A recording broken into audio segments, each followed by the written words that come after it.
Paz do Senhor, convido você a abrir a sua Bíblia no livro de Esther, capítulo 3. Nós vamos fazer uma leitura do versículo de número 1 até o versículo de número 6. Tá? Então, vou fazer a leitura aqui na minha Bíblia, da nova tradução da linguagem de hoje. Tá? Um pouquinho diferente, mais claro a leitura.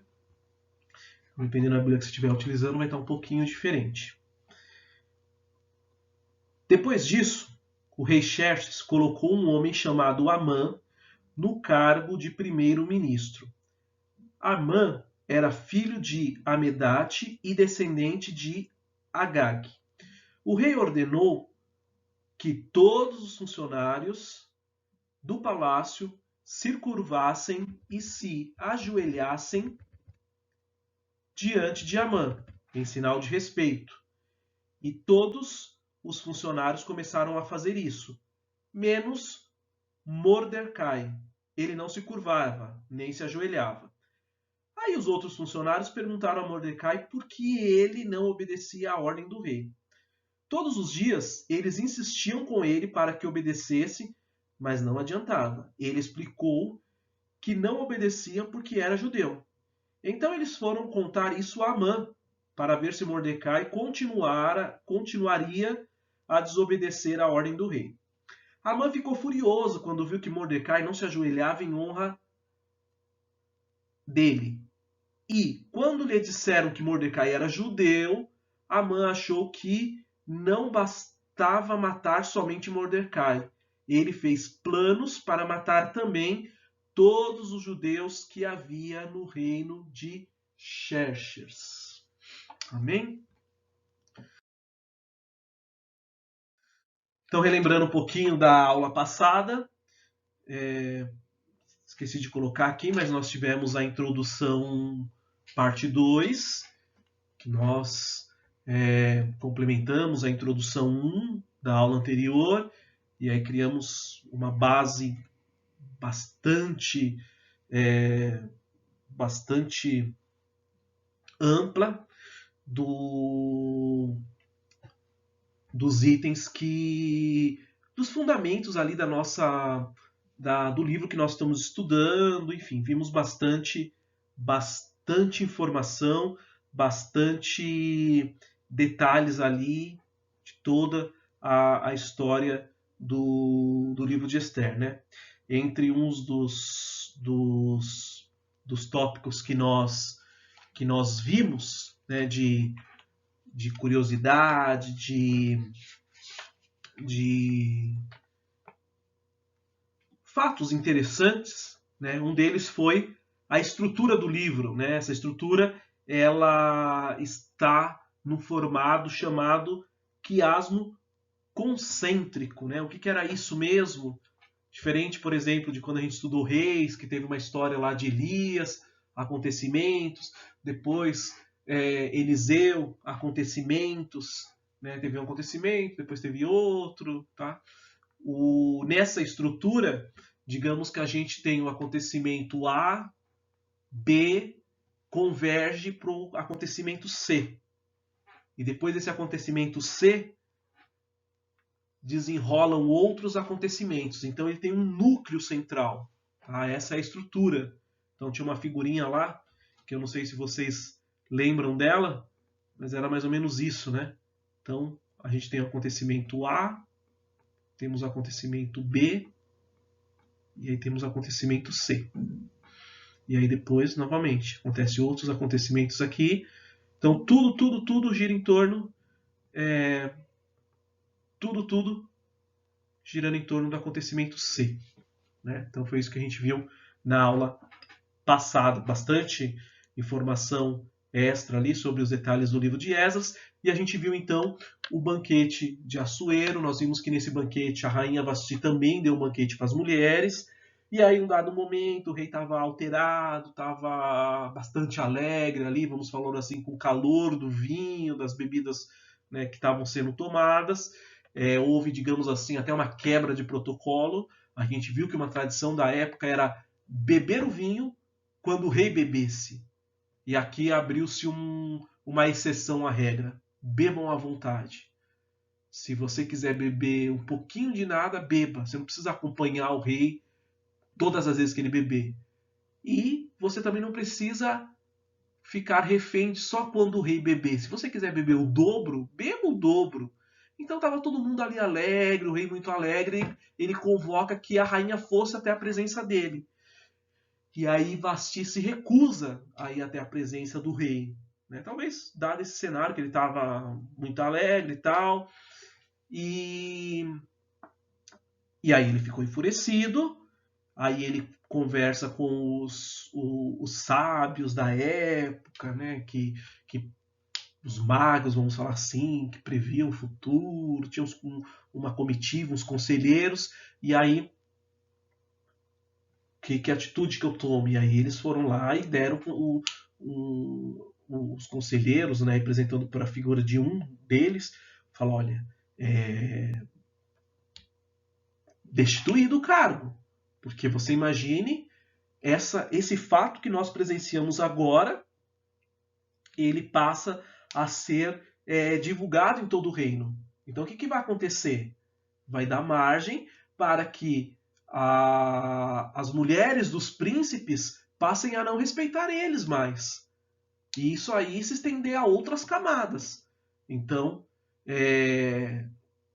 sugiro que ela seja destituída para que fique uma lição. Falou, ela fez isso, mas aconteceu isso.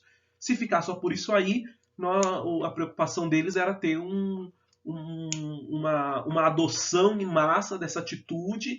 Né? Naquela ocasião, quando a gente estuda a antiguidade, ali nós vemos a questão muito forte de o homem mandar ter, né, a submissão da mulher. Naquele cenário da antiguidade funcionava assim, tá bom? Nós vimos então que o livro é dividido em 3 partes. Começamos a primeira parte na aula passada, concluiremos a primeira parte nessa aula e entraremos também na segunda parte. Tá? Então, essa aula de hoje, finalizamos a primeira parte, iremos finalizar a primeira parte e vamos adentrar a segunda parte do livro, que vai se estender até o capítulo 7 do livro de Esther. Tá bom? Lição de casa, eu vou adotar uma outra estratégia aqui, se não ficar muito legal, a gente muda. Tá? Mas qual que foi? Eu fiz algumas perguntas, tá? E aí depois eu vou fazer um slide único e vou colocar lá no nosso repositório, tá? Mas as perguntas foram para que vocês pesquisassem qual era a revolta jacônica, para entender, né, esse contexto aí. Foi perguntado quais eram as principais capitais do Império Persa, foi perguntado o que era o tetagrama, o que era o estilo sapiencial, e por último, penúltimo, o nome de Esther, e que vocês pesquisassem sobre Megillote. Né? Então essas eram as perguntas da aula passada ali para que computasse presença. Tá? Então vamos seguir isso aí. Vou disponibilizar depois um arquivinho lá no nosso repositório com essas respostas na próxima aula. No decorrer da semana eu vou subir um arquivinho lá no nosso repositório com essas respostas, um arquivo complementar, tá? Tá lá, aula, se não me engano é aula 2, aula 3, respostas, complementar, alguma coisa assim, vai ter um arquivinho diferenciado lá. Então, capítulo 2, versículo 1 ao versículo 20, nos fala então de Esther sendo nomeada como rainha. Tá? Então, o que aconteceu aqui? Assuero agora, ele tem uma retrospectiva, enfim, ele lembra, tá?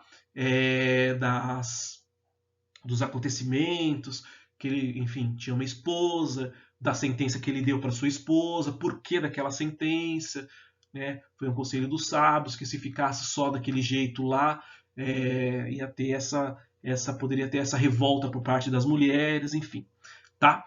E aí, então, agora, havia-se uma tradição naquela época que era o rei, ele tinha um harém, né? O harém era um local ali onde tinha as mulheres ali, tá? E elas ficavam durante um ano ali em processo de beleza, tá? E qual que era o objetivo? Era que no dia D, né, vamos falar assim, no dia da apresentação do rei, elas estariam formosas, estariam bonitas, estariam cheirosas, cabelo penteado, vamos pensar nos nossos dias, né? Maquiada, perfumada, tá? E aconteceria uma substituição, tá? E o rei ali iria escolher uma delas para ser a nova rainha, tá? Então essa foi uma sugestão ali dos jovens que serviam o rei no palácio ali. O rei entendeu que era uma ideia interessante e seguiu então nessa linha. Tá bom? Quando nós estudamos os personagens, vimos que Esther, né, o personagem principal, que vai se tornar rainha, enfim, isso que nós já estamos vendo aqui. Outro personagem que nós vimos que é bastante interessante, vamos falar assim, um personagem forte, né?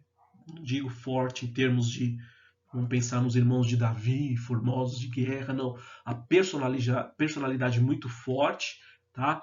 É Mordecai, também relacionado com o nome Mardoqueu, tá? Marduk, nós vamos ver bastante esses sinônimos aí, tá? Então Mardoqueu era um homem judeu, tá? Ele tinha, vamos falar assim, a sua genealogia, tá? Na tribo de Benjamim, tá? Então os ancestrais remotos ali de Mordecai, eles estavam com uma relação direta na tribo de Benjamim, tá? Tem uma referência aqui a Simei, que possivelmente a gente está uma referência que o autor ali ele quis se referir à família de Saul, um homem da família de Saul que amaldiçoou Davi, citando Quis, pai de Saul, tá? Então a relação ali de Mordecai ela entra então nessa ramificação da tribo de Benjamim, tá? E aí cita que fora, no versículo 6, né, que fora transportado, tá? Não é uma referência direto a Mordecai, tá? Mordecai ele não foi transportado ali para Babilônia, tá? Se ele tivesse sido transferido, tivesse feito parte aqui daqueles que foram os exilados, é bem provável que quando a gente coloca isso em uma linha do tempo, tá? Ia ser muito difícil a gente falar, mas ele está vivo nessa história aqui, tá? Então é provável que a relação aqui de fala que foi transportado pode ser a algum dos seus ancestrais, tá? Pode ser que aqui está referindo a um dos seus ancestrais,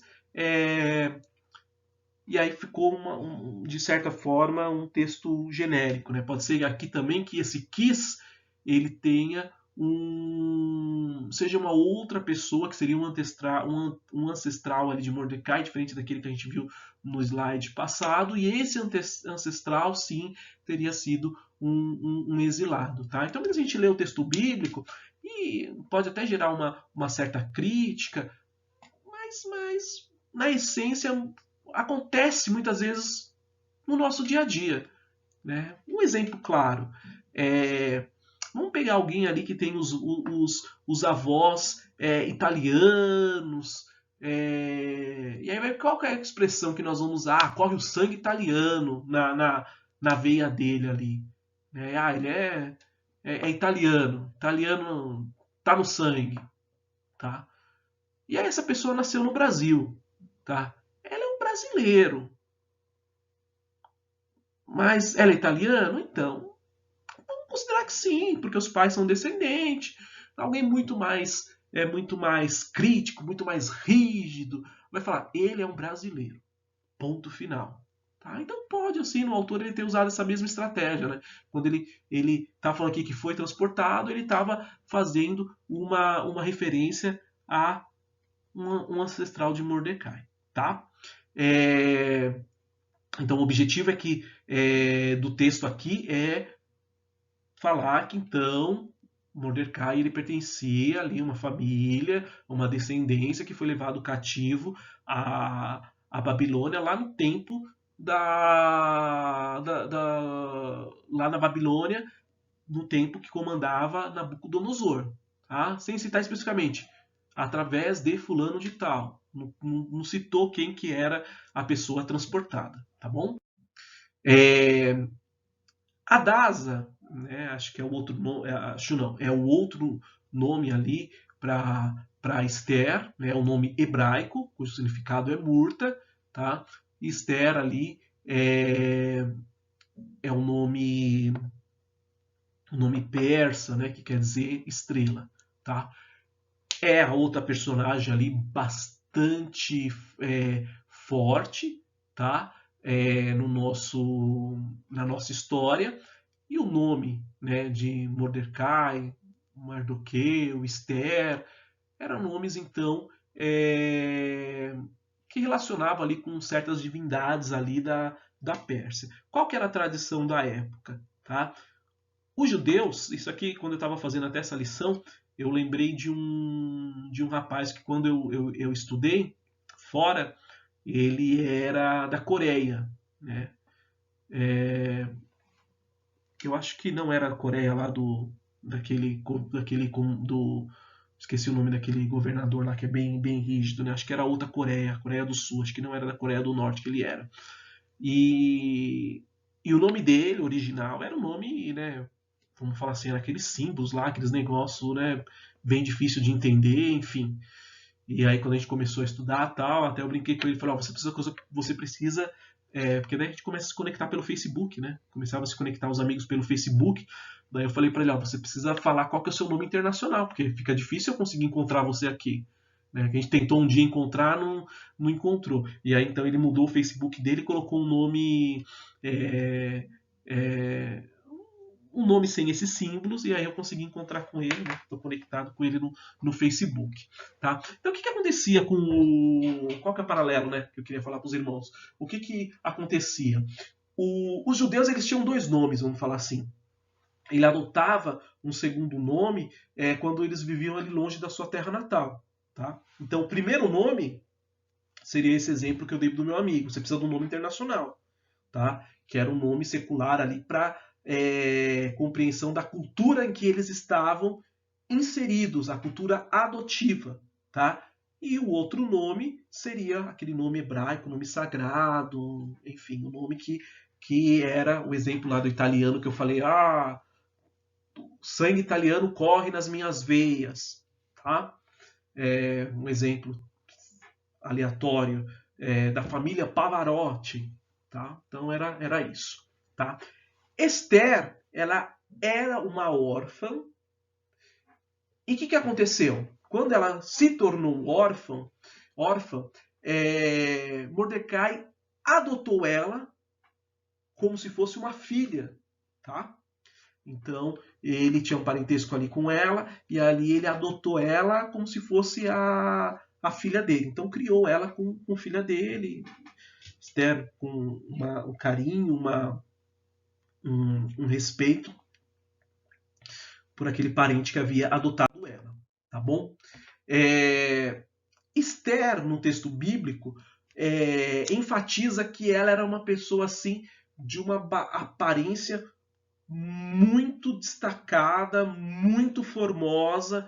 Digamos que quem batia o olho, aquela jovem mulher chamava a atenção, tá? Então ela era de uma formosura inigualável, chamava atenção, uma beleza muito extrema, tá? Uma graça, né? Vamos falar uma graça, conquistava essa empatia, né? Das pessoas, tá? Algumas coisas no texto bíblico não fica claro, tá? Como que Esther chegou lá no palácio? Quando teve essa convocação, ela se vou usar uma expressão aqui, talvez não seja melhor, se lançou, falou, não, eu quero ir, ou quando teve essa busca, que olha, o rei vai achar, então procuraram, varreram o reino, e as mulheres virgens eram, vamos falar assim, tomadas, obrigadas a levar no palácio. Não sabemos se foi esta opção ou esta. Fato é que ela estava agora no complexo do palácio, né? Vamos falar assim, no complexo geral, não estava nos aposentos reais. Tá? O texto bíblico nos cita Hegai. Hegai era um eunuco que ele tinha a função de guarda do harém real. Tá? Então, lembrando lá, eunuco era uma pessoa que cuidava ali dessas mulheres do rei. Tá? Então era como se fossem guardas ali que tinham essa função de guardar essa, vamos falar assim, essa propriedade do rei, né? Todas as mulheres que o rei possuía. A nossa personagem, Esther, ela vai se destacar justamente, né, igual a o slide passado lá, tá enfatizando a graça, né? Então ela chamava a atenção, além da sua beleza, talvez o seu carisma, tá? E isso era uma relação para com todos, tá? Inclusive o próprio rei, tá? E aí essa graça, esse diferencial dela, nós vamos ver no decorrer da história que de fato tinha mesmo, dados os acontecimentos que foram tomando forma, Esther se destacando. Então, nós vemos isso presente nesses relatos, tá? E aqui entra uma questão que nós falamos quando nós estávamos estudando a introdução do livro de Esther. Tá? O livro de Esther, novamente, se a gente entrar num detalhe assim de crítica, ele foi bastante criticado, bastante debatido, por ser um livro que não menciona Deus. Tá? Em contrapartida, tem relatos extensos da corte persa, tá? Mas o nome de Deus não tem, nem o tetragrama, que foi das perguntas que foram feitas aqui como lição de casa. Tá? Mas nós vemos a graça de Deus, nós vemos a providência de Deus muito clara no livro. Tá? Então, embora não exista a palavra Deus ali em nenhum versículo, mas nós vemos Deus atuando ali numa forma, até posso falar assim, né, muito clara no livro de Esther. Tá? Nós vimos até naquela na segunda aula, que eu falei que o livro de Esther até poderia ser comparado a um xadrez, né? Um jogo de xadrez, onde nós vemos ali reis, rainhas sendo movidas no tabuleiro e em um dado momento acontecendo um checkmate. Então nós vemos Deus se fazendo presente, nós vemos o escape, a providência divina muito clara, né? Então aqui nós vemos mais uma vez essa graça em cima de Esther, para com Esther. Então nós vemos tudo isso aqui relacionado, né, uma associação ali com a graça divina, né, na vida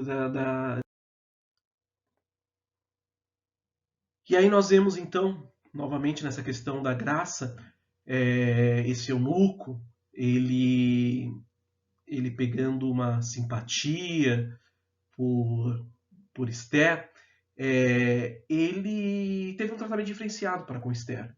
Ele começou a dar alimentos para ela em porções diferenciadas das demais, vamos falar assim, meninas, tá? Fora isso, Esther ela foi beneficiada, agraciada com 7 criadas pessoais à disposição dela. Tá? Fora isso, ela teve o privilégio de morar no cômodo mais desejado do harém. Né? Então, tá vendo aqui, ó, essas mulheres aqui, elas eram as suas criadas. Então ela estava lá dentro do harém, né? Então aqui dá a entender que essa pintura aqui como se fosse um baú de joias, né? Aqui a mulher essa outra criada aqui vestindo, né, cobrindo aqui não era a rainha, mas Esther. Então ela era diferenciada, tá? Ela tinha então criadas à sua disposição, tá? Fora isso, vivia nesse aposento diferenciado, tá? Nós vemos o texto relatando que Esther ela esconde a declaração da sua nacionalidade, tá? Depois nós vamos ver que vai ser revelado, e aí nós vamos ver que, né, vamos falar assim, quantas vezes a gente faz algumas ações que é arriscado, né? Seja a coisa mais simples, por exemplo, que você tem uma consulta, você vai de condução, você faz todos os cálculos, você fala para sair com segurança, eu preciso sair com 1 hora e 20 minutos com antecedência. Aí você se atrasa, tal, você sai 50 minutos. Tá? E aí, por sorte, né, tudo sincroniza, você consegue pegar o ônibus, você consegue conseguir também pegar o trem, que quando você entra no trem, o trem dá o sinal, daí que você fala, se fosse por 1 segundo eu não ia pegar. E aí você consegue chegar na sua consulta no tempo. Vamos até imaginar que nesse dia o trem ele acaba andando numa velocidade superior do que o normal. Então você chega na sua consulta. Tá? Mas aí foi muito arriscado. Tá? Porque, pela lógica, você deveria ter saído com 1 hora e 20. Tá? Então aqui nós vamos ver lá para frente que a hora que acontece essa revelação, olha, de fato, foi um momento perigoso, né? Deveria, talvez, ter sido revelado antes. Mordecai, o que ele faz agora? Todos os dias, ele passava nesse...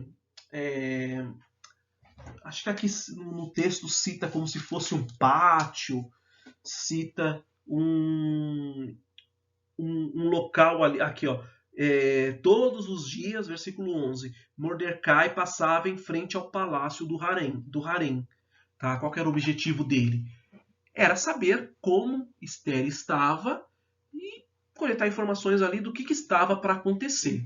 Tá? Então, todo santo dia, Mordecai criou um hábito de coletar essas informações para saber o que tinha acontecido, quais eram os próximos passos ali para com a sua parente ali, a Esther ali, que ele havia criado ali.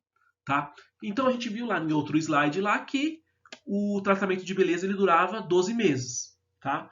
Durante 6 meses, elas utilizavam ali perfumes de mirra e nos próximos 6 meses, ela utilizava outros perfumes, usavam, né?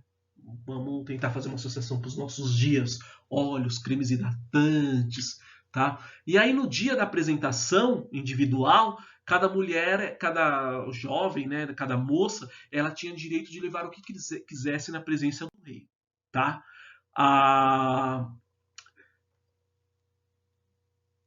Qual que era a ideia? Que essas meninas, né, uma seria escolhida, enfim, ela seria uma concubina do rei, tá?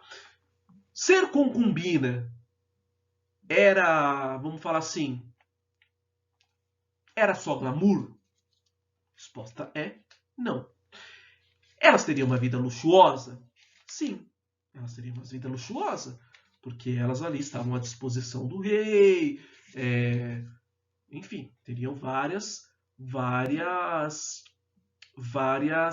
coisas ao seu dispor, regalias, tá? Qual que era a parte chata? Essas mulheres, elas não iam até a presença do rei por conta própria, tá? Elas estavam à disposição, tá? Quando o rei chamasse elas, aí elas iriam. E se o rei nunca chamasse essa mulher, essa concubina?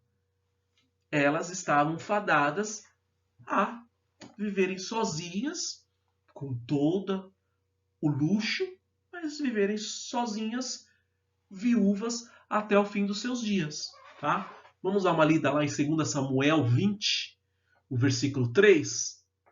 Davi foi para o seu palácio em Jerusalém e colocou numa casa guardada por soldados as 10 concubinas que havia deixado tomando conta do palácio. Ele deu tudo o que elas precisavam, porém não teve relações com ela. E elas foram obrigadas a ficar dentro de casa o resto da vida vivendo como viúvas. Tá? Então essa era uma parte ruim de quando você fala que uma mulher era concubina. Então ela poderia ser uma concubina e estar sempre na presença do rei, ou ser uma concubina somente no papel. O rei poderia ter chamado ela uma vez, o rei poderia nunca ter chamado ela, e ali ela teria que estar sempre à disposição, e mesmo não sendo chamada, ela se tornaria viúva. Tá? Então essa era a parte ruim ali o lado tem a parte luxuosa e tem a parte da infelicidade, que era essa. Tá? Então, quando chegou a vez agora de Esther se apresentar ao rei, ela, não sei se as outras mulheres, sei lá que tipo de exigência elas poderiam ter, né? Vamos falar assim, olha, eu quero 10 anéis de ouro, eu quero 3 correntes, eu quero uma no pescoço, quero 2 no braço, tá? Eu quero... Podia fazer todo tipo de insistência, tá? Esther não fez nenhuma insistência. Ela só levou aquilo que o eunuco sugeriu. Falou, sugiro que você leve isto. E aí ela seguiu, tá? E aí a Bíblia nos fala que ela não podemos falar que ela foi de uma forma simples, tá? Mas sem essas exigências todas, ela alcançou o favor, a graça de todos que avistavam ela. Tá? E isso aqui é o que hoje durante o culto foi o que eu citei. Né? E aí muitas vezes alguém poderia olhar para aquela menina e falar, essa tem sorte. Tá? Mas aí é uma frase que eu escutei uma vez numa pregação, que eu fui lá numa igreja batista do lado do metrô ali em Santa Cruz, que eu fazia um exame numa clínica, eu tinha que dormir na clínica, então fui para a igreja que era pertinho, e aí de lá fui para a clínica. E lá o pregador daquela noite, ele falou essa frase aqui que nunca mais saiu da minha vida, tá? Qual que é? Que o crente ele não tem sorte, o crente tem providência, tá? Então, garota de sorte, não. Ela tinha providência divina e ponto final. O crente é a mesma coisa. O crente não tem sorte, ele tem providência divina, tá? Então, qual que é o desfecho? Esther, ela torna-se a rainha principal de Assuero após 4 anos da separação. Tá? Então, aconteceu a separação. Né? A gente muitas vezes lê o texto um na sequência do outro. Acho que isso foi no dia seguinte, foi no momento seguinte. Tá? Então, após 4 anos da separação ali, de Vasti, ela foi destituída do reino, do trono de rainha. Agora Esther torna-se a rainha. Então, pelos históricos, pelos relatos históricos, então indica que nesse intervalo foi quando Assuero então procurou, né, o consolo lá no seu harém, conheceu pediu para que mulheres fossem apresentadas, e aí ele chamou a atenção de Esther. Tá? E qual o motivo principal, então, de ele ter ido pro consolo ali no harém? Porque ele estava muito... Não estava nem tanto relação ali, vamos falar assim, com saudades de Vasti, não. Ele tinha acabado de sofrer uma derrota para a Grécia. Né? Então, quando a gente pega ali a história bíblica, né? Então, o que a gente está vendo? A gente está vendo que Babilônia já foi forte, nós estamos falando que a Pérsia agora é forte, e qual que é o calcanhar de Aquiles aqui da Pérsia? vai ser a Grécia.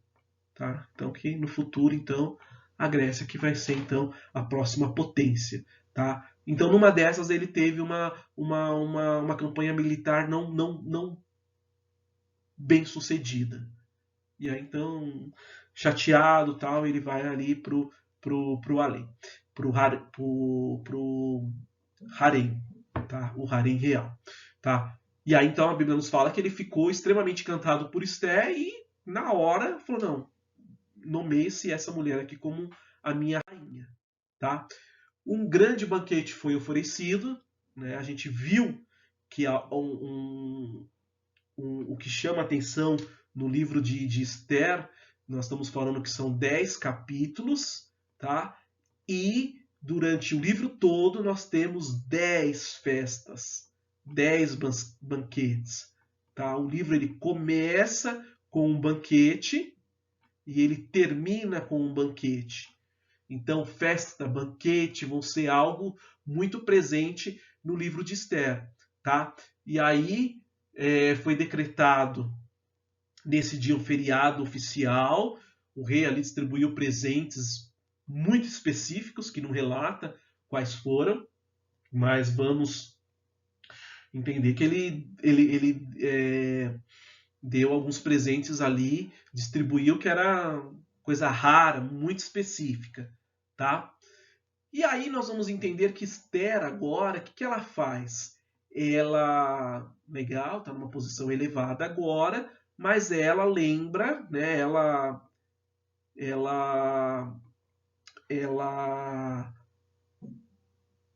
como que eu posso colocar, né? Dá uma gratificação, né? Para Mordecai, que cuidou dela, né? Que adotou ela.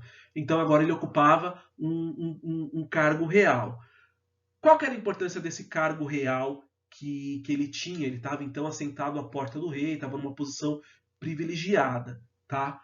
Primeiro, que não era o bastante, não era tudo. Isso era um status pessoal, era algo de destaque, olha, ele tem uma posição social elevada. Ele está assentado à porta do rei, tá? Não é qualquer um, não é um cidadão comum, tá? Ele faz parte vamos falar assim, da comitiva, da estrutura real, tá? Outra coisa, ele tinha acesso a informações privilegiadas. E essas informações privilegiadas dele aqui era que iria nortear ele, tá? Vamos falar assim, o que eu coloquei aqui. Que direção que estava indo a questão do poder, a questão das intrigas, se alguma coisa estava acontecendo, algum barulhinho que poderia ser nocivo para a rainha Esther, tá? Então tudo isso ele tinha acesso a essas informações privilegiadas, justificava essa posição que ele estava, tá bom? Então, resumindo essa parte, Mordecai ele era um servidor leal da corte, tá? Mas a intenção dele ali jamais era promover-se a si mesmo, era causar intrigas, era causar uma revolução ali no governo. Não. Vamos falar de certo modo, uma pessoa muito zen, muito sensata, vamos até colocar assim, cabeça fria no lugar, sem orgulho. A preocupação dele era com Esther, era saber se nada estava sendo arquitetado ali que poderia prejudicar, tá bom? Esther, ela segue aquele plano inicial e ela não revelou a sua nacionalidade judia, tá bom? Nos versículos 21 a 23 do capítulo 2, fiquei só com uma dúvida aqui, deixa eu confirmar.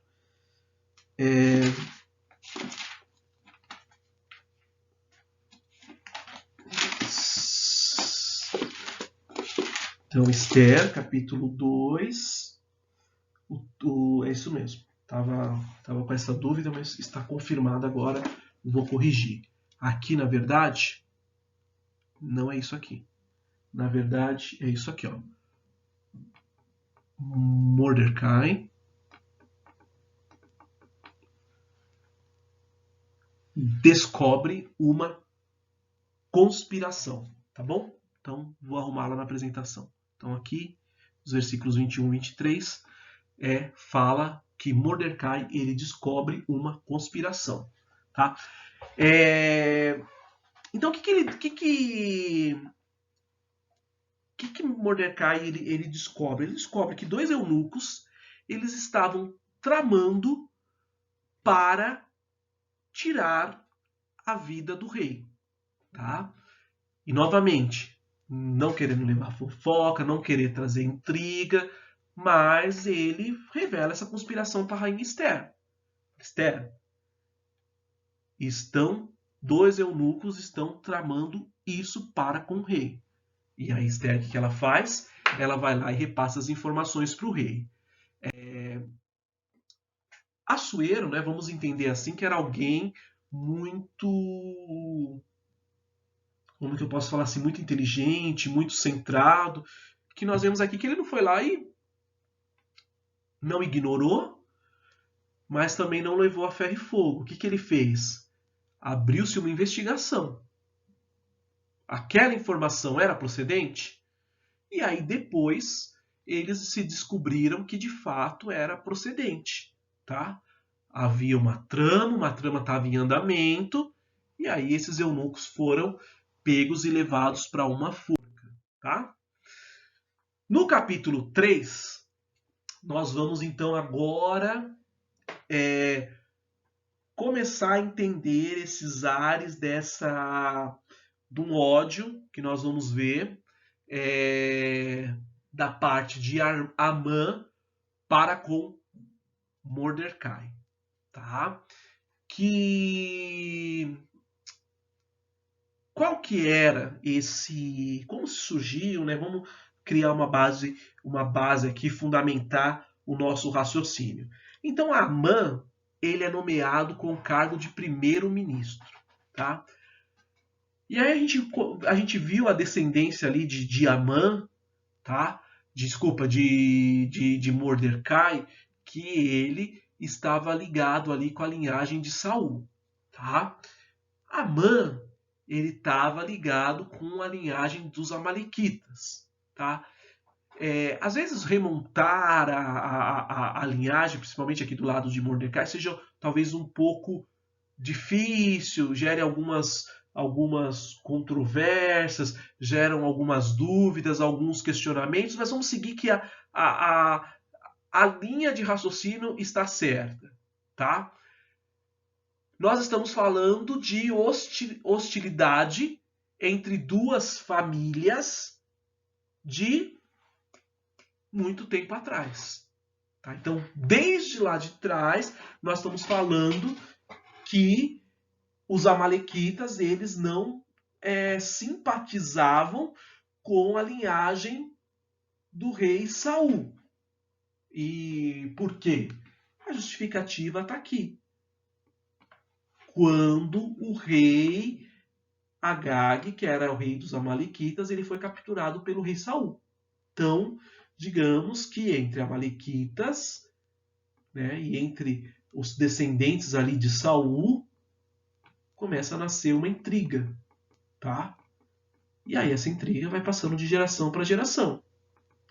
E aqui nós estamos então num caso que está dando forças para essa questão dessa intriga, né? Essa hostilidade entre essas duas famílias desde lá do tempo, então, do rei Saul.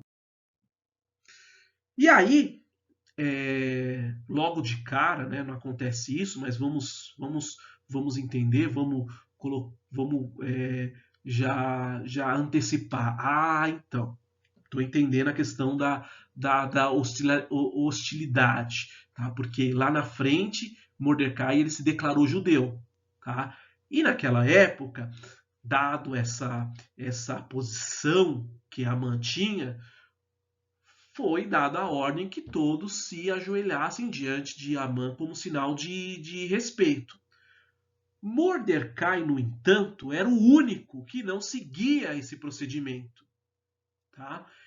E aí, a gente pode abrir aqui dois paralelos. O primeiro é imaginar que isso aqui poderia conduzir à interpretação de uma idolatria, de se prostrar diante de alguém. Tá? Mas a gente tem que pensar no outro lado também, que às vezes não estava relacionado com idolatria. Tá? Às vezes, de fato, estava relacionado com sinal de respeito.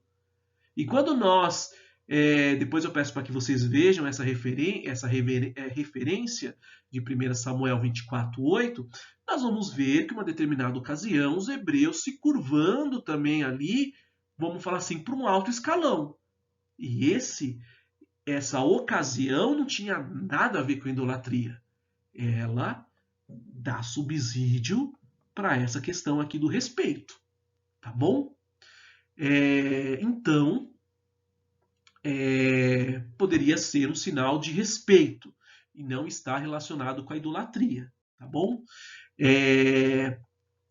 Então, quando a gente está falando aqui que Mordecai ele não se dava, né?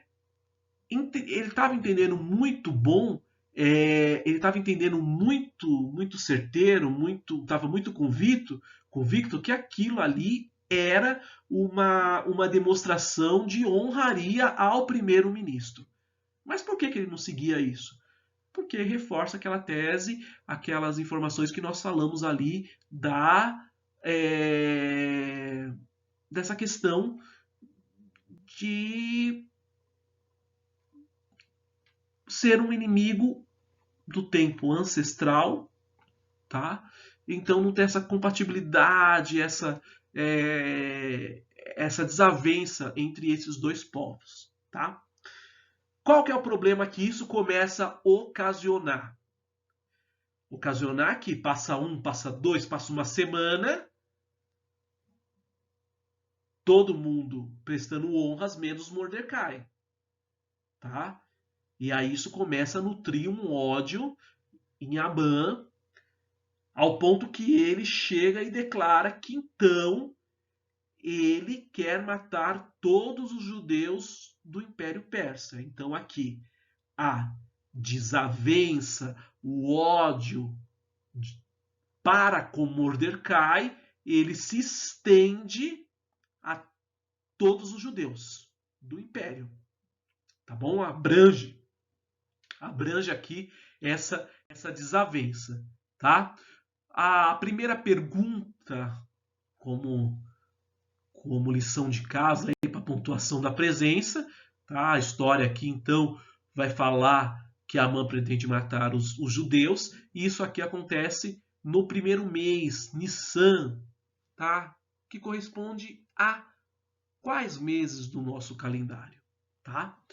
Então, pesquisem isso aí como lição de casa para pontuar como presença. E aí, então, fala que se lançou Pur, tá? O Pur era uma palavra base ali para o nome da festa de Purim, tá? Então, quais eram os objetivos ali do livro de Esther? É justamente falar dessa festa do Purim. E a gente viu, não que os outros livros não tenham uma importância, todos os livros da Bíblia Sagrada, eles vão ter a sua importância. Mas o importante é que quando nós começamos a ler, a estudar um livro, né, e vamos pegar os livros recentes que nós estudamos, por exemplo, de Esdras, a gente fala, olha, Esdras pode ser um livro mega curtinho, mas a importância que Esdras tem para todo o contexto ali do judaísmo, por exemplo, é muito forte. É provável que Esdras, nós vimos que ele tem uma referência muito grande, uma atenção, uma admiração pelos rabinos, pela comunidade judaica. Tá? A mesma coisa aqui agora no livro de Esther.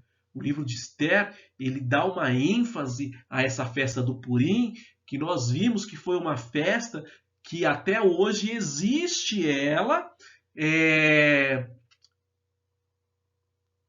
que declara uma festa ali que não está ali nos relatos da Torá, mas foi uma festa que cita em Esther, e a comunidade judaica incluiu essa festa no seu calendário. Então o livro de Esther ele acaba tendo essa importância por conta da festa do Purim. Até umas lições que nós vimos passadas, dessa introdução aí que nós fizemos do livro, até comentei para os irmãos que, por exemplo, essa festa hoje é celebrada. Nessa festa, o livro de Esther é lido ele todo, né? E aí dando ênfase aos seus personagens. Quando cita Mordecai, aquela algazarra, uma festa, né? E em contrapartida, quando cita o nome Amã, é aquela ovacionado. Tipo, passa para frente, que Amã o quê? Né? Então, tem essa tradição hoje. Então, o livro acaba sendo muito importante por conta, então, do objetivo que o livro traz, de enfatizar essa festa do Purim. Tá? Outra tradição que nós já vimos, é importante a gente frisar, é que o ato de lançar sorte era muito comum na antiguidade. Tá? E aqui, mais especificamente, para o que está acontecendo aqui, era comum, tá? De no começo do ano, no começo do ano ali, então, eles acreditavam que na crença deles, que os deuses eles se reuniam no começo do ano ali para determinar o destino dos seres humanos. Tá? Então, o que eles fizeram aqui? Qual foi o gancho, né, que eles fizeram com essa ação aqui, com a tradição?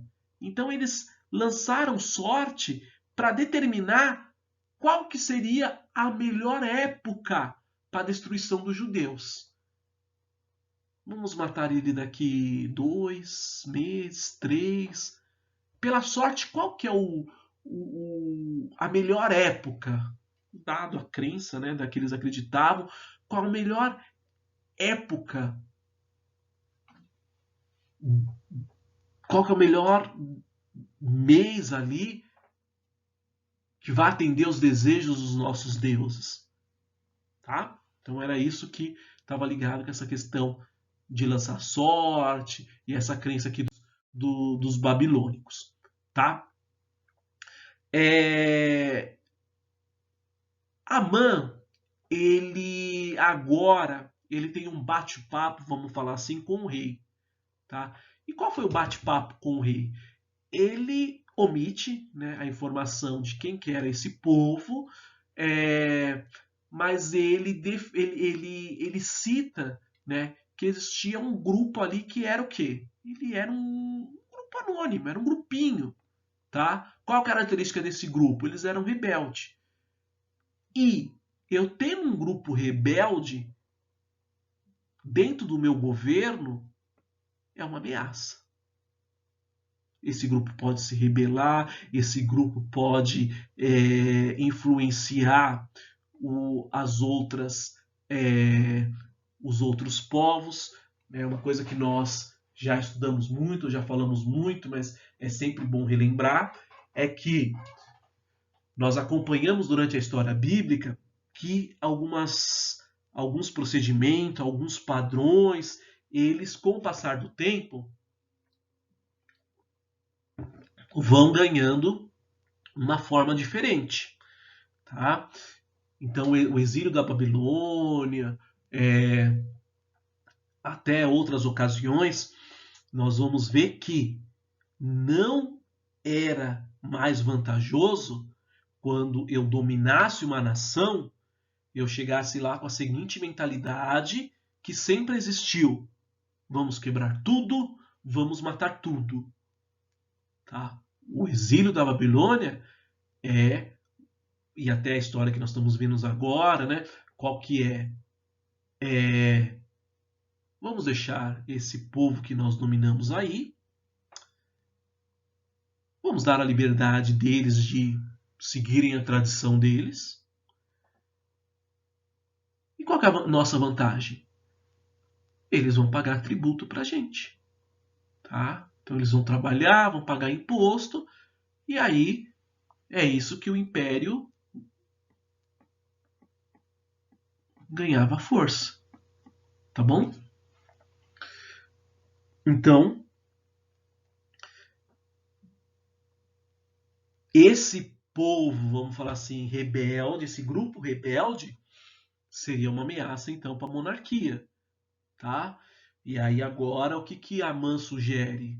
Né? Ele dá uma proposta que, olha, por esse decreto eu pago, né, desembolso, vou gastar, né, 342 mil quilos de prata, tá?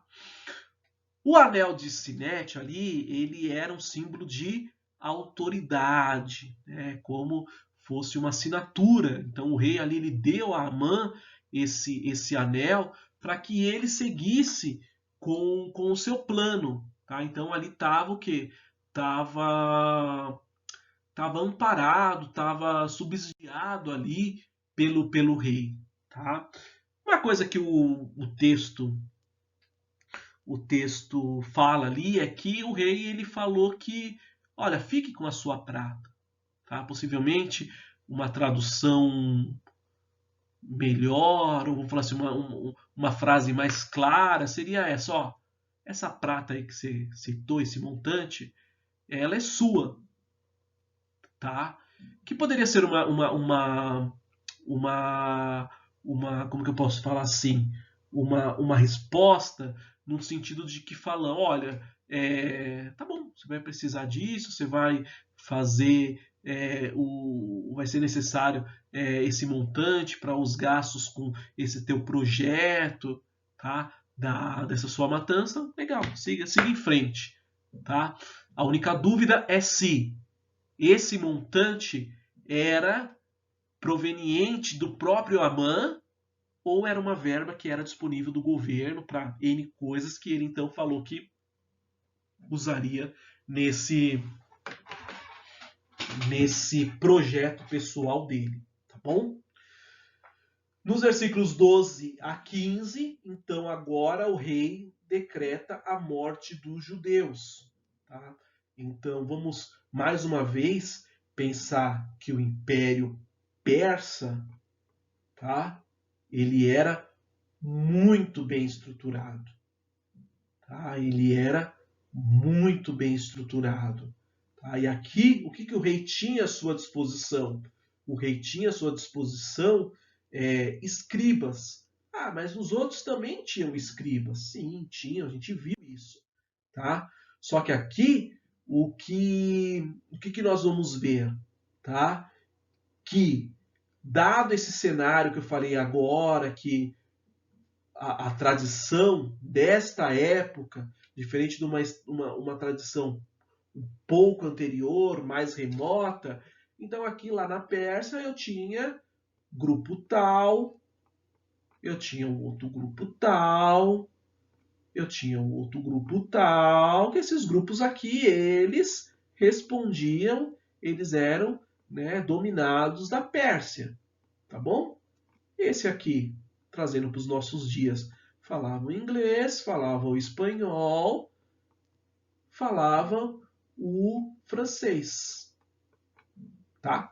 Então, quando foi feito esse edito, tá? Aqui é aus, tá?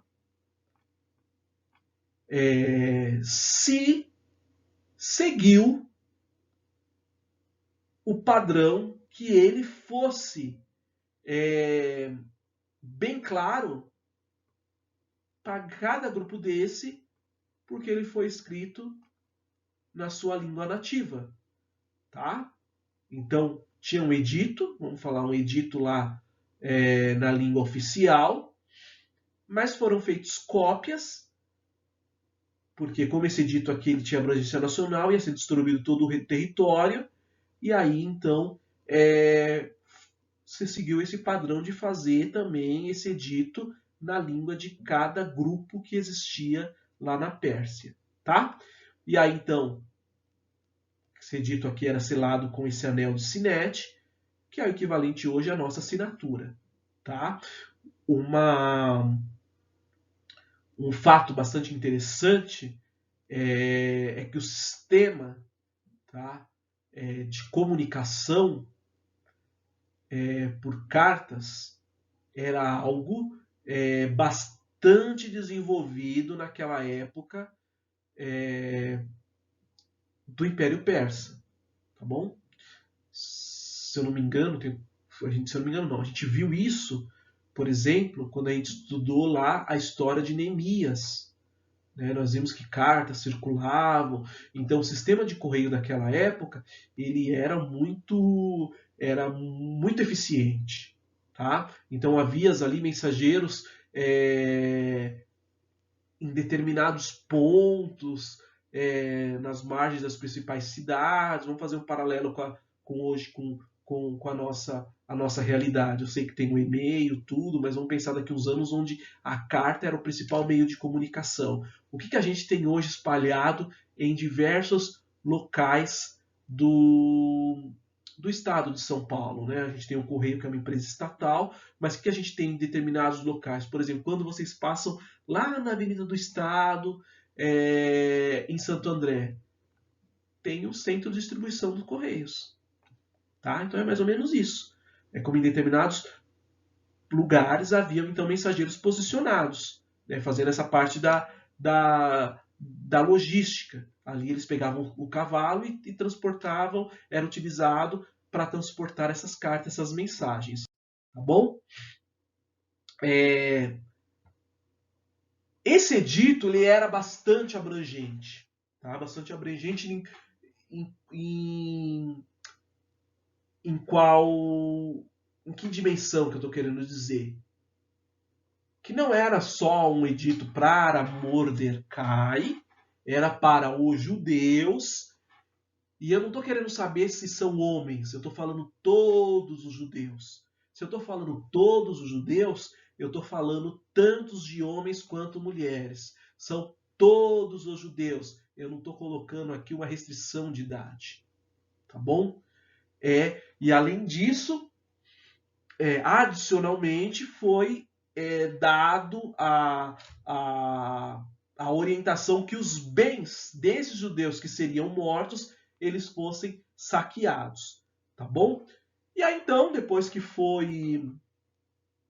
começou-se esse processo de distribuição dessas cartas, desses editos, Amã, ele foi lá e se assentou a beber. Tá? Então, quando essa mensagem ela estava sendo transmitida. A Bíblia nos fala que, conforme essa mensagem ia chegando, os moradores, tá? Um exemplo aqui cita a cidade de Suzã, eles simplesmente estavam perplexos com o edito que eles estavam recebendo, com a orientação que eles estavam recebendo. Tá? Então eles ficaram praticamente atônitos ali com a ordenança que tinha ali. Tá? Novamente, nós vemos Deus criando meios, criando caminho no meio do mar, por exemplo, tá? Porque esse decreto aqui ele tinha um prazo para ser cumprido. Qual que era? 11 meses. E aí isso aqui nós vamos ver que vai ser algo que vai estar totalmente relacionado com a providência divina. E se fosse imediato? Se fosse imediato, talvez o desfecho da história seria todos os judeus mortos. Mas dado esse prazo, nós vemos mais uma vez o exemplo da providência divina presente ali no livro de Esther. Amém?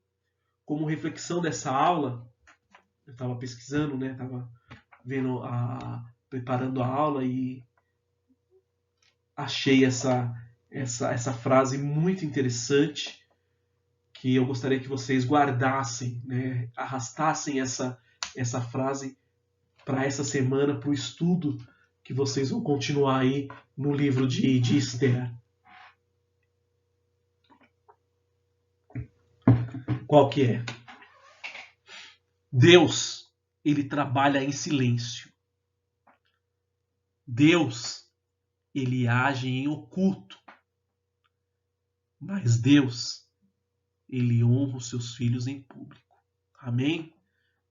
Então, independente de como as coisas estão caminhando, independente da trama que está sendo armada à sua volta contra você, contra os seus, contra a sua família, Deus está trabalhando.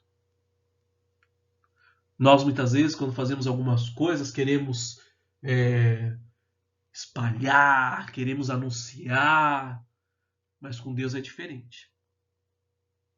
Ele trabalha em silêncio, nos bastidores, mas a grande verdade é que Deus está trabalhando pela sua causa, meu irmão. Amém?